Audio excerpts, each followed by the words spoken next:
Hi friends, स्वागत है आपका आज के इस वीडियो में जो है करंट अफेयर का सेशन, जो कि रोज़ सुबह में होता है 6 बजे, लेकिन आज किसी कारणवश से थोड़ा सा लेट हो गया है।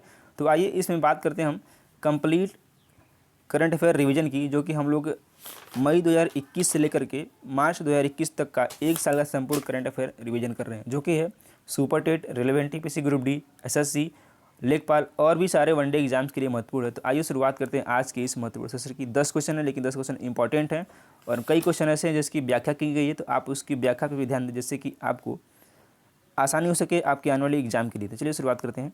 आज है कितना, आज 19 अप्रैल 2022 है। हम लोग इसको डेली बेसिस पे रिवीजन कर रहे हैं। आइए क्वेश्चन देखते हैं।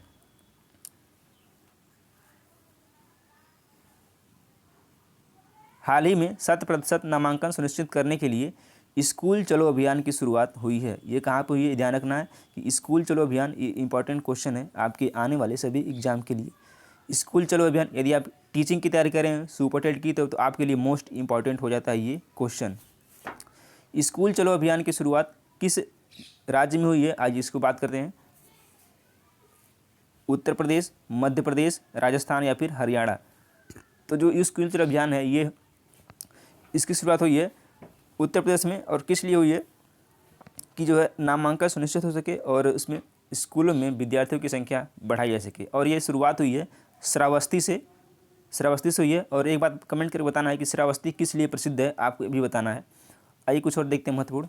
और इसके तहत एक एमएलए एक स्कूल को गोद लेगा, यानी कि जो एक एमएलए है, एमएलए एक स्कूल को क्या करेगा, वो गोद लेगा, जिससे कि स्कूल के का कायाकल्प हो सके।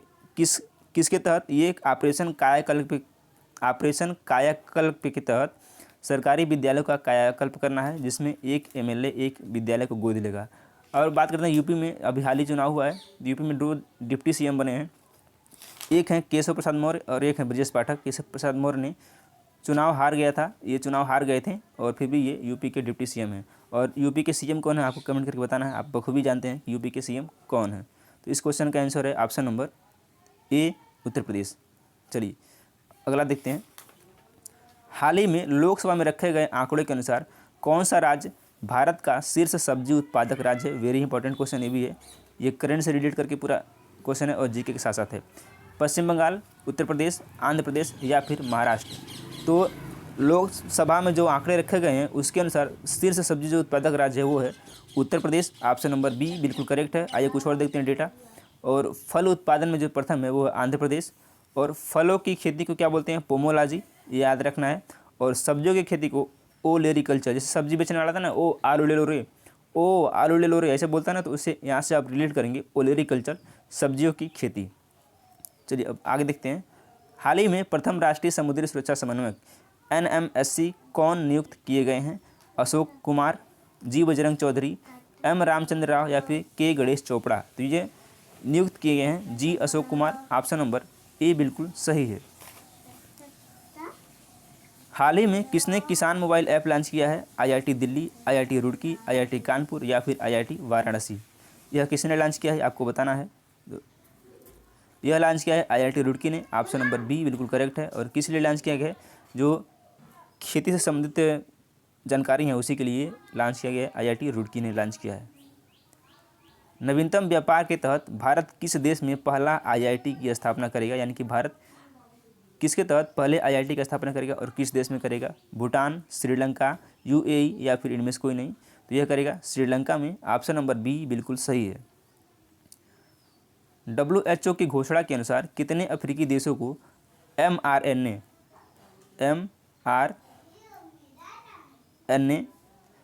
तकनीकी दी जाएगी। 4, 6, 5 या फिर इनमें से कोई नहीं।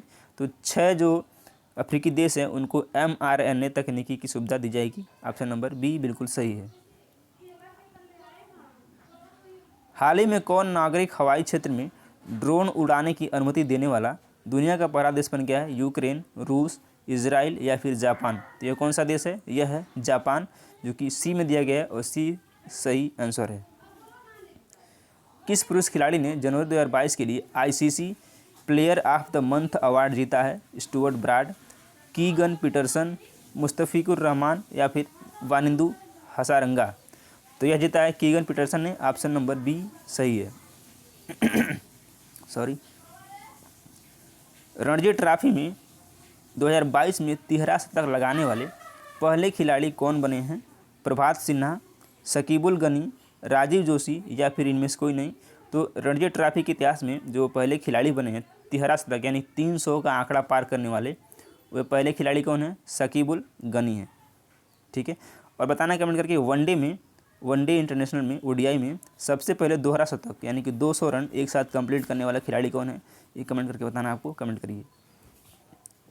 यूएस और कौन सा देश और कौन सा देश संयुक्त हवाई अभ्यास कोप साउथ 2022 आयोजित करेगा? भारत, बांग्लादेश, श्रीलंका या फिर जापान? इंपॉर्टेंट क्वेश्चन है। तो आयोजित करेगा बांग्लादेश और भारत। ठीक है, यूएस और बांग्लादेश, सॉरी भारत नहीं। हाल ही में किसने business standard bank of the year 2020-21 चुना गया है? किसे business standard bank of the year 2020-21 चुना गया है? प्रतीक सिन्हा, चेतन घाटे, संदीप बख्शी या फिर इनमें से कोई नहीं। तो ये चुने गए हैं Sandeep Bakshi, business standard of the year 2020-21 चुने गए हैं संदीप बख्शी, जो कि ऑप्शन नंबर सी दिया गया है, सी करेक्ट आंसर है। आज के इस सेशन का लास्ट क्वेश्चन, वर्ष 2022-23 के लिए आईसीएआई के नए अध्यक्ष के रूप में कौन चुने गए हैं? देवाशीष मित्रा, मयंक भुल्लर, रश्मि देसाई या फिर अंजनी माथुर? तो यह चुने गए हैं देवाशीष मित्रा, ऑप्शन नंबर ए बिल्कुल करेक्ट है। 2022-23 के लिए आईसीएआई के नए अध्यक्ष के रूप में इनको निर्वाचित किया गया है, अपॉइंट किया गया है। तो चलिए, आज रहा 10 क्वेश्चन इंपॉर्टेंट सेशन जो कि सभी एग्जाम्स के लिए महत्वपूर्ण है। ऐसे ही आप जो है रोज़ 10-10 क्वेश्चन तैयार करेंगे तो आपके आने वाले एग्जाम तक आपको करंट अफेयर में कोई टेंशन लेने वाली बात नहीं रहेगी। तो चलिए मिलते हैं शाम को प्रैक्टिस सेट के साथ। तब तक नमस्कार, जय हिंद।